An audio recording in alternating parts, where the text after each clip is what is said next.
টাকা পর্যন্ত জরিমানা হয়েছে কয়েকটি প্রতিষ্ঠানকে। ধন্যবাদ। জাতীয় ভোক্তা অধিকার সংরক্ষণ অধিদপ্তরের সদর মহাপরিচালক স্যারের নির্দেশ অনুযায়ী সারা দেশে একযোগে অভিযান পরিচালনা করা হয়েছে। তো এরই অংশ হিসেবে আমরা যে টাকাইল পটন এলাকাতে অভিযান পরিচালনা করলাম।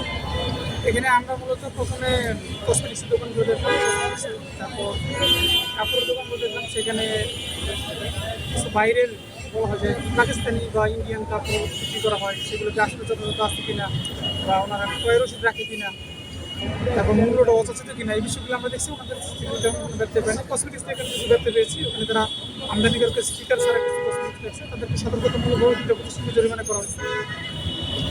আর এখানে আমরা একটা রেস্টুরেন্ট দেখলাম যে এখানেও দেখা যাচ্ছে যে কিছু অস্বাস্থ্যকর পরিবেশ কিছু পাওয়া গেছে, এবং আগের দিনের যে খাবারটা সেটা ফ্রিজে নতুন আজকে যে ম্যারিনেট করা খাবারের সাথে প্রসেস করা খাবার সেটা একসাথে রয়েছে।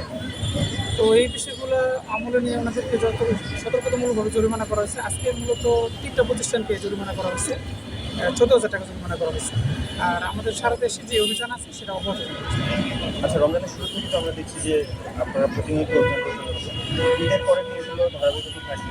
হ্যাঁ, রমজান বেঁচেছে। ঈদের পর এটা আমাদের রুটিন কার্যক্রম। আমাদের অধিদপ্তরের নিয়মিত কার্যক্রম হচ্ছে এই বাজার পরিচালনা করা। তো বাজার পরিচালনা কার্যক্রম ঈদের পরে ইনশাআল্লাহ হবে। কারো কোনো কোয়েশ্চেন আছে? Thank you.